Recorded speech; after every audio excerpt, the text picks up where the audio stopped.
Numinous Podcast with Clarissa Pinkola.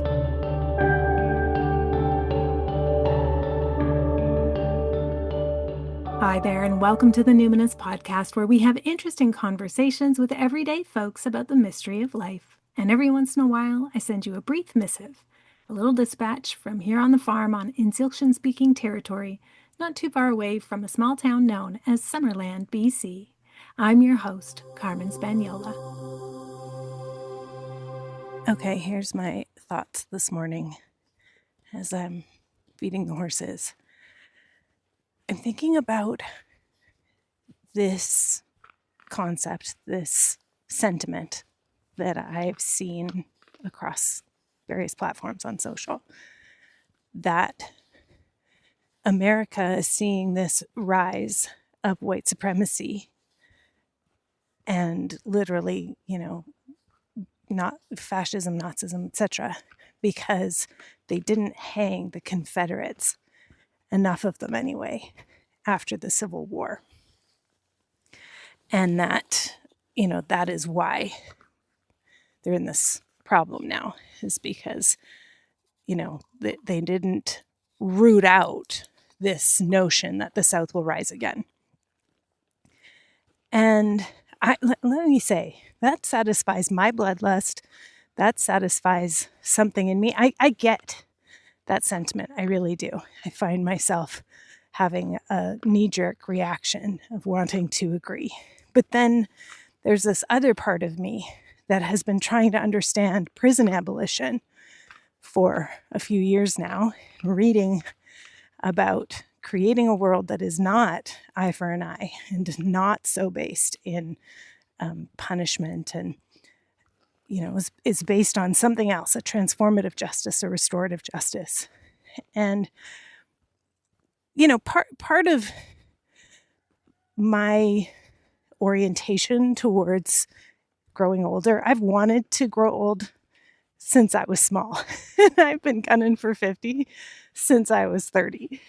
So I like aging because I yearn for elderhood, because I never had, well, I shouldn't say never. I had a taste, I had a glimmer of elderhood when I was in high school. And I've been yearning for it ever since. Got my yearner's permit. And part of what I conceive of as elderhood is that there are certain things that when the time comes to let it go, you let it go, as Mary Oliver says, You have to find the part of you that can be big enough, or find the thing that is bigger than you, that can be magnanimous enough to just let stuff go. But there are things that we shouldn't let go. I also believe in the social sciences. I believe in social proof that, what are we telling people if we don't address white supremacy, Nazism, racism, violence, violent, vile misogyny, etc. So I do get that. And, the solution to any problem is always going to have there's always at least three solutions to any problem, I should say. It's an early one today, friends, so it's very cold. So my brain is slow. 3 solutions to every problem, right? There's going to be the two extremes and then sort of some combination of them. So I can't imagine, though, hanging or executing, ICE agents. I can't imagine having to execute hundreds of political agents. What is the modern context of that, right? Of you should have hung all the Confederates after the Civil War. What is that in the modern context? I don't think it's not a collective strategy that I would want to be a part of. I don't want to be part of that collective, because that doesn't seem different from the current administration. How would we decide whose life he would take? I don't like it. That's not a strategy of a collective that I think is feasible or practical, or that I want to be a part of. However, I do want to be a part of a collective that supports, endorses, is in solidarity with a multi-pronged approach and a multi-strategy, an embrace of multiple strategies. I've been struggling with this, like, what do we do? Since what's happening in America, and like, let's not kid ourselves. This is Canada has an America issue and Canada has a right-wing issue. So I include Canadians in this. But what is happening in America is a generational problem. It's not an election cycle problem, right? They're going to be fighting this for 100 years.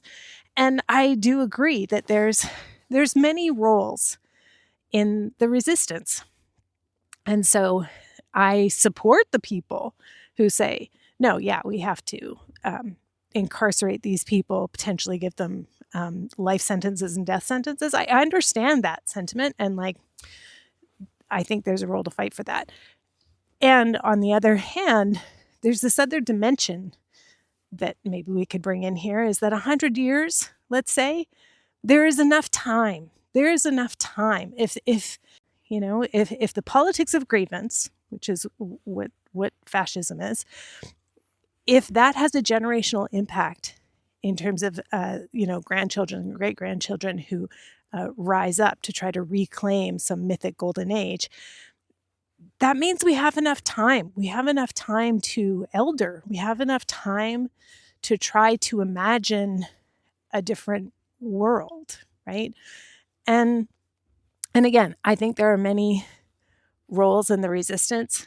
If we think about fascism as the state in cahoots with capital, I think, let me kind of like step back for a second here. I think a lot of people think that fascism and socialism are similar, but just, since fascism is a sort of populist, grassroots kind of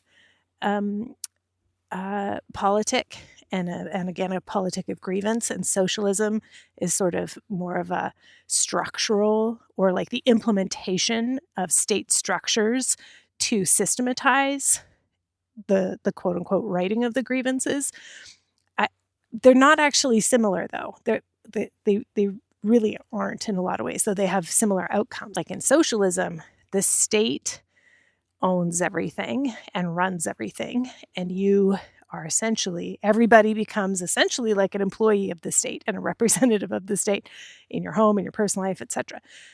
In fascism, it's similar, except that the fascist government doesn't own the capital, right? They don't run the business. What they do is they coerce business into funding the state. Like, you better be successful, or we're going to implement policy and financial interventions, and we're just going to take your business away from you. Well, this is exactly what's happening with TikTok in the US, right? It's like, we don't like who owns this, and so we are going to redistribute ownership of this tool that could be used for our own propaganda. So this is why, when we see Jeff Bezos and Mark Zuckerberg and, those people on the dais at the inauguration of the totalitarian leader, at the right-wing leader, that's fascism. We know that's fascism. That's exactly what fascism is it wants a robust economy that is driven by private enterprise, and it wants it all to be in service of state goals.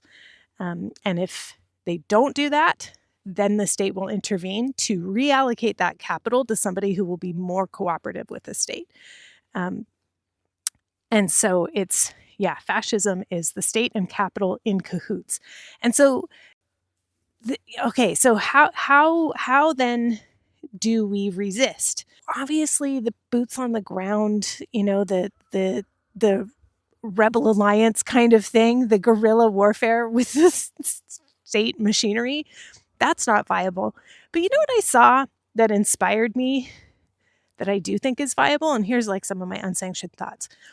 If there were more Luigis, but they were directing their skills and talents towards the capital, towards the Sam Altmans, towards the, I'm not advocating violence. I'm just saying something that inspired me, since we all have our different gifts and talents, but something that inspired me was how Luigi Mangione potentially, allegedly, loaned his likeness, his image, his personality, his talents to this bigger picture. And I think that if fascism is about the state in cahoots with capital, and we can't ever match the state, we've got a David and Goliath thing, then we don't actually orient towards the state. We orient towards capital. And so what most of us could do is literally just stop spending. And I do think that there are other things, general strikes, etc. But most of us, it's about orienting our lives, our imagination, but also our money towards a life of triumph, a more triumphant life. I think that was Clarissa Pinkola Estes. I think I heard her say this one time, that like a mark of eldership is trying to transmit or inspire the younger generation to orient towards a triumphant life. And that doesn't mean winning all the time. It's that you can't be triumphant if you never try. So it's about trying. It's about trying stuff. It's about having imagination. I think she also said that like eccentricity is the mark of imagination or a mark of genius. And, so eccentric little kids, you want to really nurture that. I have a very eccentric child, so I'm kind of giggling because I know what this takes. It takes a lot. It takes a lot of reorienting as a parent, letting go of very conventional ideas of success to just say, you know what, this is the ecosystem that this child needs to be able to fully express this eccentricity that is this mark of like genius, but also the mark of the triumphant life. Because if you follow your own eccentricity and get into your like weird, quirky stuff, it means that you have relinquished the desire to be ordinary and to fit in, right? You've just let that go. And so you, again, are already well down the path to elderhood. And like anyone, the Quakers were really good for this, right? The Quakers, to be a Quaker elder, your meeting assigns that moniker to you. And it can be a person of any age, actually. So what they mean by eldering is like anyone who teaches someone who doesn't know is an elder. And so we can all be elders no matter our age, as long as we are transmitting not only information and knowledge, but encouragement to others to be able to be who they really are, to fully express their gifts, to step into their eccentricity, to release the need to belong to sort of the lockstep of the mainstream, and to be truly committed to full expression of their own gifts and their own imagination. This is what I love about eccentricity, is that it implies imagination, and it implies something really beautiful, right? It implies that you can see and sense and maybe articulate or express or make manifest visions of the different world that could be possible that other people can't see. So these are my thoughts about what are we going to do as people who are seeking abolition. We have enough time to try to figure that out. And so first things first is that we need to orient towards a triumphant life. And that means we gotta try stuff. And we need imagination to be able to conceive of new things we can try. Again, I'm not advocating violence, but I think that there could be some people who could try some pretty extraordinary things. And then there's a bunch of us who are just going to try to find those middle way combinations of the different extremes. Anyway, I don't know. I guess I should explain, like, when I say we have time, we have time to root out white supremacy. We have time to teach people how to be better people. I don't mean that. We can just allow violence to continue unabated. Like that's obviously not what I mean. Obviously, the first thing about justice is like, first you have to stop the violence.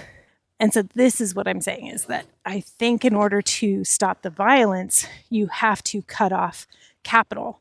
And you're not going to cut off capital by like winning hearts and minds, because fascism is really good for them. But what's not great for them is, threat to their mortality. So I am a combination kind of person. Yeah, so I wouldn't want anybody to think like, oh yeah, we have 100 years to be out there protesting. Like that's not what I mean. We definitely need to be engaging in the multi-pronged approach. There you go, bud. But I do think that it's a generational project to try to get to the root of grievance and entitlement and the white supremacy culture and imperial mind. And that's our problem to solve for the next 100 years, And I do think we're going to win. I don't know when, but I do think we're going to win. The reason I think that you have to threaten capital is because if you threaten a politician with their mortality, right?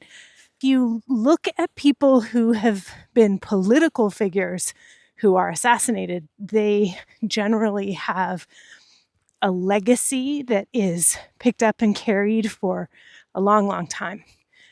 Less so when, somebody in the capitalist realm dies. The only legacy they have is the works that they have made. Things like libraries, or Carnegie Hall, for instance, public buildings. That's what legacy used to be. And now the legacy of capital, and particularly I'm thinking about tech and Empire of AI by Karen Howe. It's such an interesting psychological study because it's not about money. Their drive is not about earning money. It literally is just like small man egotism of, I want to do this because I can, because I could be the first, because I could be the best, because I could be the biggest.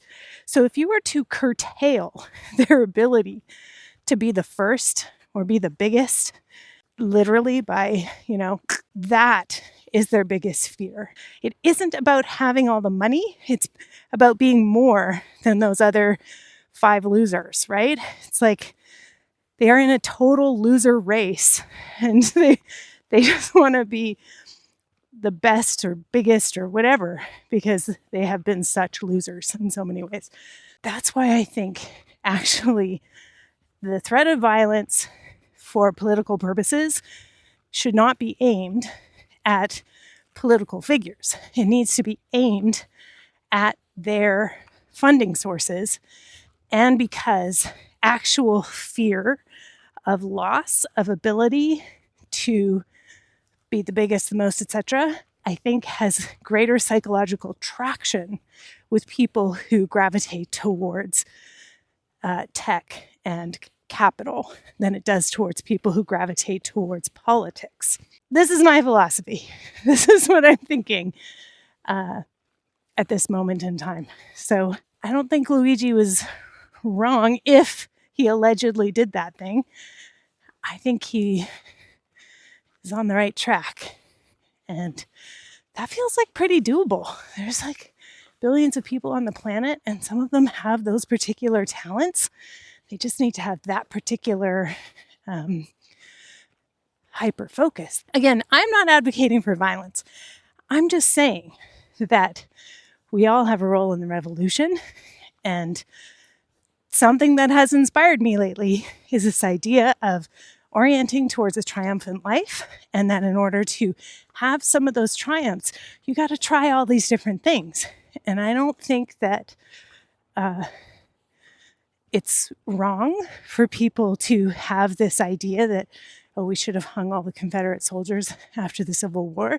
I just don't think that that is practicable in 2026 or even between now and 2036. And I don't want to do that. Okay, same day, but now it's the evening feed. And just I want to talk about an excellent article I read today on prison abolition and like what does that actually look like in practice. Excellent paper from the Harvard Law Review. But actually, I just also want to share for folks who might be kind of interested in the horses. We had the hoof trimmer come today. So these are wild horses, right? And I keep them barefoot. So technically, the woman who does their feet, she's not a farrier. She doesn't put metal horseshoes on them. And she doesn't at all with any horses. She just does trimming. So anyway, we have to lightly sedate them because they're wild horses who are still becoming domesticated, and we're still training them up to stand patiently. And you can get really hurt. It's a dangerous job being a farrier or a trimmer. And so two of the three at least, the young guys, they split a dose of Dorm gel, which is a sedation, and so they're kind of they're sleepy, they're drowsy, but they're very alert and aware. But they did great. They really did great, and so yeah, I'm very happy with that. And she said that their feet look great. And so some of I do a lot of I feed them a mash in the morning with a lot of supplements. And one of them is specifically for their hooves. Plus, they're on this great track system, which has pretty hard ground and various surfaces, so that they have really healthy hooves, and that makes them healthier all around. Yeah, hoof health is so important. I'm just taking ice out of the water here. So a great day with the hoof trimmer. I have to say it's freaking cold out though. Outside for like 2.5 hours. First of all, you got to catch them. When I say catch them, I mean we're trying to give them choice. So getting them into a halter some days can take a little while. But I got them all in. So that makes me happy, proud of myself. First time horsewoman working with these wildies. I feel pretty special that I can get them to let me put a halter on them, and then got the Dorm gel in. You have to put it sublingually under their tongue. That's a whole thing. And I did it. So yeah, feeling pretty happy, and happy for them because they seem like happy horses. Okay, so let me tell you, I've been, as I said earlier, really thinking about if we believe in prison abolition, or we believe in a less punitive society, if we think eye for an eye leaves us all blind, what do we do with KKK members? What do we do with people who signed up for ICE and then murder people in the street? What do we do? And so I finished the dispatch this morning, but then couldn't stop thinking about it, did a little research, and found this great essay from 2022 by this law professor on what do we do? Why isn't there enough theorizing about this in an academic setting? And so he's like, I am trying to put this forward. Let's theorize about this. And he addresses basically the three main responses that abolitionists give when asked, what do we do about the dangerous few? I guess that's how it's described, the dangerous few, the people who do particularly heinous things. And he breaks it down and says, basically, there's usually three responses. The first one, it's kind of do we really totally get rid of prisons? And he's like, the answers are basically yes, no, and maybe. Or like, that's something we figure out later. So yeah, we get rid of prisons and, we recognize that prisons create even more criminality, essentially. So it's like, yes, we totally get rid of it. However, of course, we still need to incapacitate the dangerous few. He's like, that's what most abolitionists, that's, one of the answers most frequently given. Yes, we get rid of prisons, but not entirely, because there are special cases. And then he kind of breaks down what a slippery slope that is. And essentially describes that. He quotes like Angela Y. Davis and it's like a 40-page paper, but a lot of it is footnotes, so it doesn't take long to get through. Very interesting footnotes, though. Anyway, essentially he describes that as like prison minimalism or like prison reductionism. The second option is basically like, what was it? Yes, we get rid of them. Oh, no, we don't get rid of prisons so much as abolish the society that needs prisons.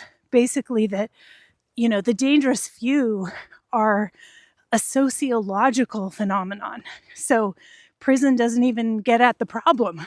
It's capitalism, it's patriarchy, it's poverty, it's all those things, right? And so we need to address the sociological roots. And then there's the last one, which is more like, the prison system also doesn't work. Like if the prison system ever worked, then America would be the safest country in the world because there's such a high rate of incarceration, right? So basically it's like, yeah, there's problems with it, but there's problems with the current system too. And we didn't need to figure all those out to try it. So let's just try something different. Anyway, the author offers like 4 potential new answers or like new ways of looking at it, and is trying to move the question beyond the yes, no, maybe. But here's the highlight I wanted to share with you. And it was about how like the dangerous few are walking free right now anyway.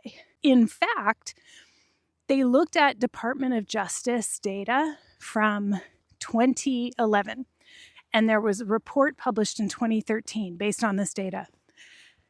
And what it showed was that approximately 200,000 sexual assaults had happened within the prison system in America in 2011. Most of those sexual assaults were prison guard on prisoner. The guards were the dangerous ones. And in that same year, 2011, there were approximately 244,000 sexual assaults outside the prison system. In other words, there was almost the same number of assaults in 1 year in America outside the prison system versus inside the prison system. And the people inside the prison system who were committing those heinous crimes worked for the state. Those motherfuckers, right? So I share that with you basically to ruin your day too. Sorry. Essentially just though to say, we haven't figured out this system. So when we think about orienting towards a more triumphant life, it does require some imagination, but let us speak truthfully with each other. The system we have is positively heinous and brutal.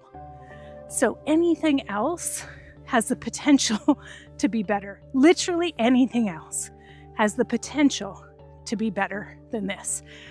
But we do need to have courage and imagination, and we have to be willing to try.